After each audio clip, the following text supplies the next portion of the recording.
پیارے بچوں، پرانے زمانے کی بات ہے کہ کسی گاؤں میں ایک بادشاہ رہتا تھا۔ اس کی ایک خوبصورت سی بیٹی تھی جس کا نام ہانیہ تھا۔ بادشاہ اپنی بیٹی سے بہت محبت کرتا تھا۔ اس کی بیٹی اس کے لیے بہت خوش قسمت ثابت ہوئی تھی۔ ہانیہ کی پیدائش کے بعد بادشاہ کی سلطنت کو کافی فروغ حاصل ہوا تھا۔ سب ہنسی خوشی زندگی گزار رہے تھے۔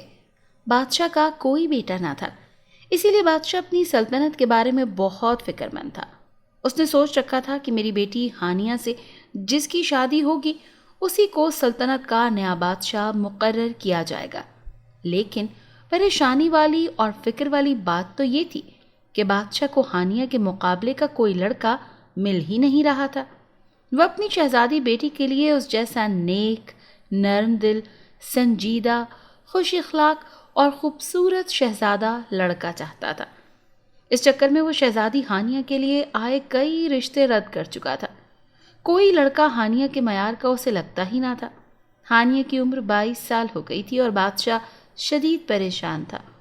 اسے سمجھ نہیں آ رہا تھا کہ وہ کرے تو کیا کرے۔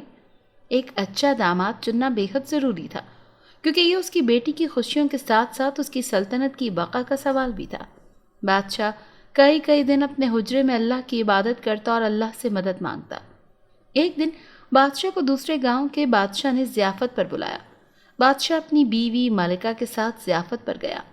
وہاں اس نے بادشاہ کے 3 بیٹوں کو دیکھا۔ وہ تینوں شہزادوں سے بہت پسند آئے۔ اس نے دل میں اللہ کا شکر ادا کیا کہ اللہ نے اس کی فریاد سن لی تھی۔ اب وہ اپنی شہزادی بیٹی ہانیہ کی شادی جلد از جلد کر سکتا تھا۔ ضیافت کے بعد سب اٹھ کر چلے گئے تو دونوں بادشاہ کمرے میں اکیلے رہ گئے۔ ملکہ کنیزوں کے ساتھ محل کے چکر لگانے گئی تھی۔ بادشاہ سلامت، میں اپنی شہزادی بیٹی ہانیہ کی شادی کرنا چاہتا ہوں۔ مجھے آپ کے تینوں بیٹے بہت پسند ہیں۔ اگر آپ کو کوئی اعتراض نہ ہو تو جو میری ہانیہ کے لیے بہتر لگتا ہے اس کا نام بتا دیں۔ بادشاہ نے اکیلے میں دوسرے بادشاہ سے پوچھا تھا۔ میرے لیے یہ بڑے شرف کی بات ہوگی۔ آپ میرے تینوں بیٹوں عبد الرحیم، عبد الرحمن اور عبد الجبار سے مل چکے ہیں۔ آپ کو جو ہانیہ کے لیے بہتر لگ رہا ہے مجھے بتا دیں، مجھے کوئی اعتراض نہیں۔ دوسرے بادشاہ نے مسکرا کر جواب دیا تو پہلا بادشاہ سوچ میں پڑ گیا۔ اس نے دوسرے بادشاہ سے کچھ دنوں کا وقت مانگا۔ وہ اپنی بیوی ملکہ سے مشورہ کرنا چاہتا تھا۔ اس دن وہ ایک اچھا وقت گزار کر گھر آئے تھے۔ بادشاہ نے اپنی شہزادی بیٹی کو کمرے میں بلوایا۔ شہزادی کمرے میں آتے ہی بادشاہ کے گلے سے جا لگی۔ میری شہزادی کیا کر رہی تھی؟ بادشاہ نے پیار سے پوچھا۔ بابا، میں کبوتروں کے بچوں کو کھانا کھلا رہی تھی۔ اس کے بعد میں نے قرآن مجید پڑھا اور اب آپ کے پاس آ گئی۔ آپ کو کسی کی خدمت کی ضرورت ہے تو بتائیں، میں حاضر ہوں۔ شہزادی کی بات سن کر بادشاہ کی آنکھوں میں آنسو آ گئے۔ اس کی بیٹی کتنی نرم دل اور نیک تھی۔ بادشاہ نے شدت سے اللہ سے دعا کی کہ اسے اس جیسا شریک حیات ملے۔ تھوڑی دیر میں شہزادی اپنے کمرے میں چلی گئی۔ ملکہ عائلہ، آپ کو ان تینوں شہزادوں میں سے کون سا شہزادہ اپنی بیٹی کے لیے بہتر لگ رہا ہے؟ بادشاہ نے ملکہ سے پوچھا۔ میں بھی کشمکش کا شکار ہوں بادشاہ سلامت۔ مجھے کچھ سمجھ نہیں آ رہا کہ کیا کیا جائے۔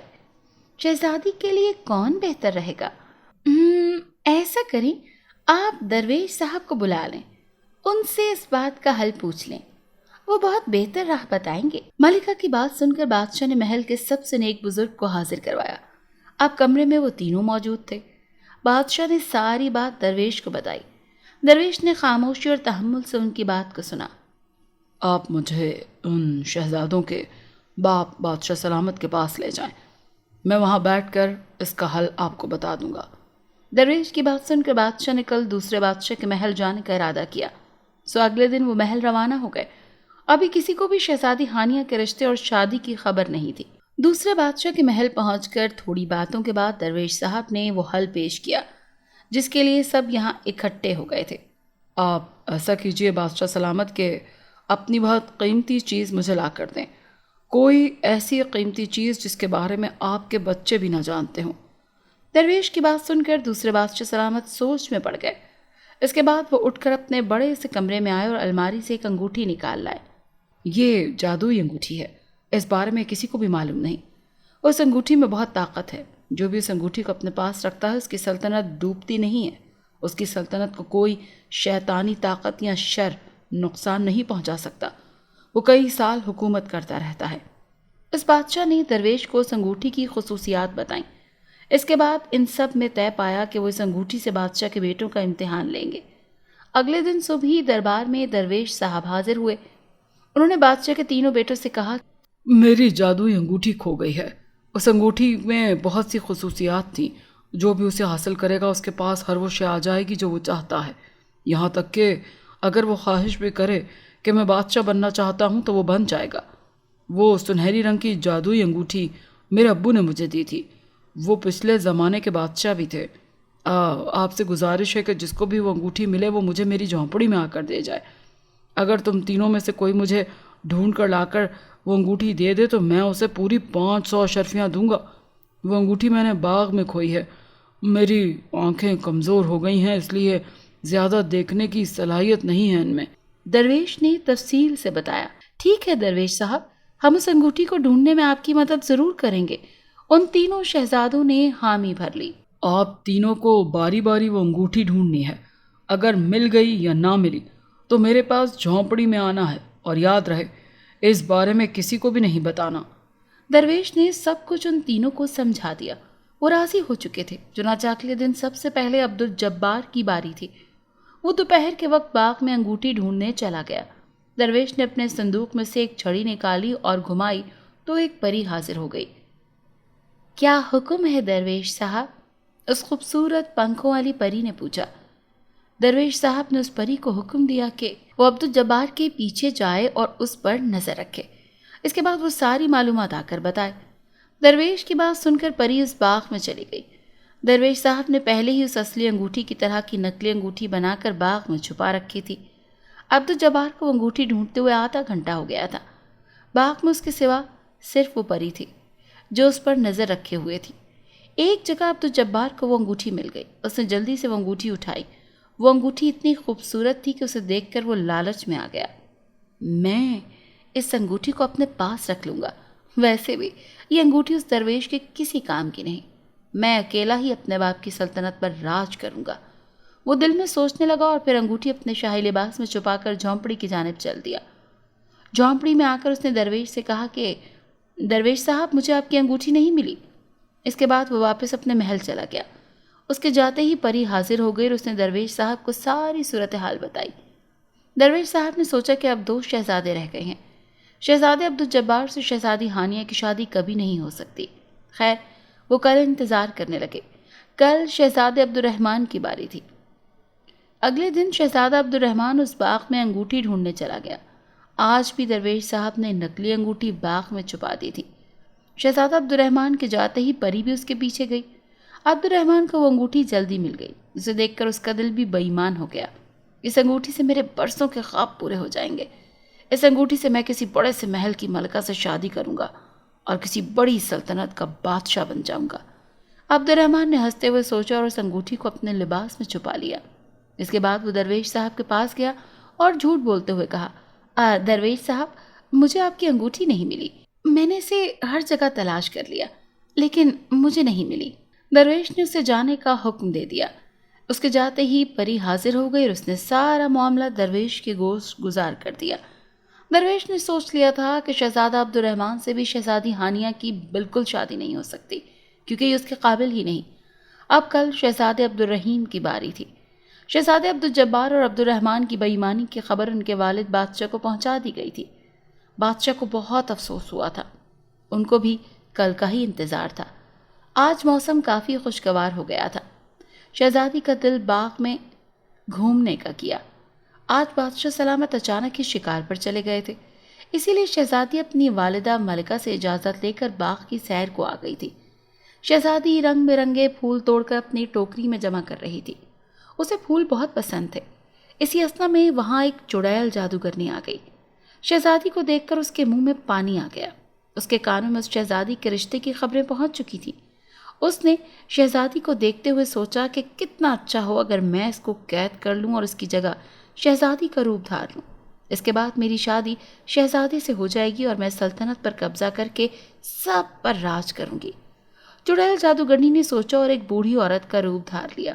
اس کے پاس ایک اچار والی بالٹی آ گئی جس میں اس نے کچھ منتر نما پڑھ کر پھونکا۔ اچار لے لو، خالص اچار لے لو، وہ ہانکیں لگاتے ہوئے بولی۔ شہزادی کے کانوں سے اس کی آواز ٹکرائی تو وہ اپنے عقب میں دیکھنے لگی۔ شہزادی کی توجہ حاصل کرنے کے لیے جادوگرنی تیز تیز سانس لے کر ہانپنے لگی۔ نرم دل شہزادی فوری اس کی مدد کو بھاگی اور اسے تھام لیا۔ آپ ٹھیک تو ہے نا اماں جی؟ اس نے پریشانی سے پوچھا۔ بیٹا میں ٹھیک نہیں ہوں، صبح سے ہی اچار بیچ رہی ہوں لیکن کوئی خرید ہی نہیں رہا، کھانے تک کے لیے پیسے نہیں ہیں۔ میں تو اس انتظار میں ہوں کہ کب کوئی اچار خریدے اور میں کھانا کھا لوں۔ مجھے تو طبیب نے اچار کھانے سے منع کیا ہے، ورنہ میں کھا لیتی۔ اس بوڑھی عورت کی چالاکی میں شہزادی ہانیہ پھنس گئی۔ اس نے اپنے شاہی لباس کی جیب سے اشرفیوں کی پوٹلی نکالی اور اس جادوگرنی کو دے دی۔ اماں یہ لو، آپ ان کو بیچ کر کھانا خرید لو، اس نے پیار سے کہا۔ اس جادوگرنی نے فوراً وہ پوٹلی شہزادی کے ہاتھ سے لے لی۔ یہ لو بیٹی، اچار کھاؤ، اس کا ذائقہ تمہیں بڑا پسند آئے گا۔ اس نے ایک چھوٹی پیالی میں اچار نکال کر شہزادی کو دیا۔ آج شہزادی گھر سے نکلتے ہوئے آیت الکرسی پڑھنا بھول گئی تھی، اسی لیے جادوگرنی کی چال میں آ گئی تھی۔ شہزادی کو اچار پسند نہیں تھا لیکن وہ بوڑھی عورت کا دل نہیں توڑنا چاہتی تھی، اسی لیے اس نے اچار کھانا شروع کر دیا۔ اچار کا پہلا چمچ لیتے ہی اسے عجیب سا احساس ہوا۔ اچھا بیٹا، اب میں چلتی ہوں۔ وہ جادوگرنی وہاں سے کھسک گئی اور دور جھاڑیوں میں چھپ کر شہزادی کو دیکھنے لگی۔ 2 چمچ اچار کھا کر شہزادی کی حالت خراب ہونے لگی۔ وہ وہیں بے ہوش ہو گئی اور غائب ہو گئی۔ جادوگرنی کو پتا تھا شہزادی اس کی جھونپڑی میں چلی گئی ہوگی۔ جادوگرنی کا ارادہ تھا کہ وہ اب اپنی جھونپڑی میں جائے گی اور شہزادی کو جھونپڑی کے تہہ خانے میں قید کر لے گی، لیکن اس سے پہلے اسے کوہکاف جا کر ضروری کام نمٹانے تھے، اسی لیے وہ کوہکاف روانہ ہو گئی۔ آج عبدالرحیم شہزادے کی انگوٹھی ڈھونڈنے کی باری تھی، اسی لیے وہ دوپہر میں باغ میں روانہ ہو گیا۔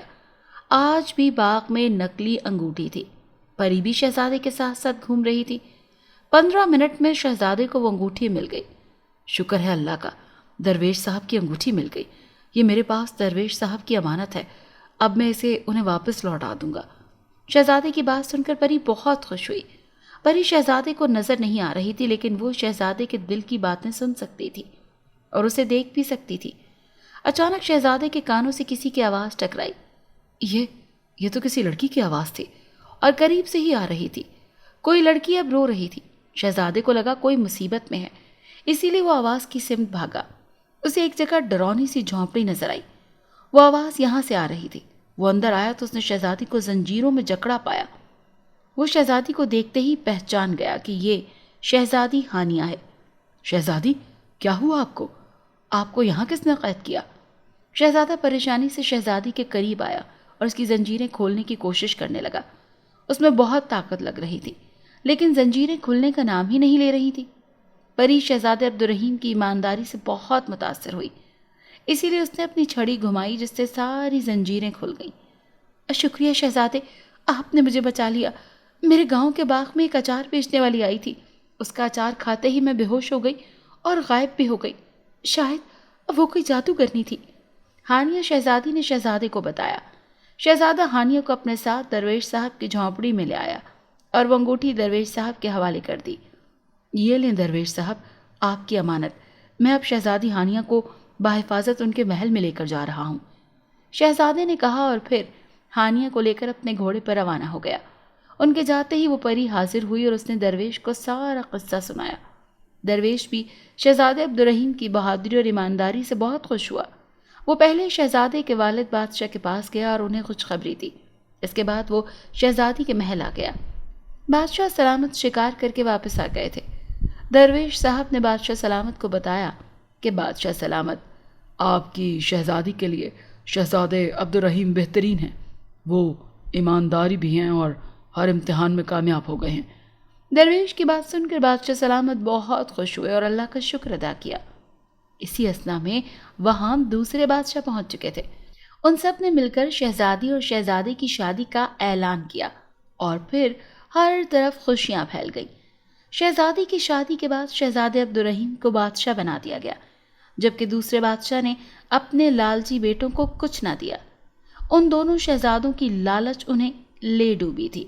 انسان کو کبھی لالچ نہیں کرنی چاہیے، کیونکہ لالچ کا انجام کبھی اچھا نہیں ہوتا۔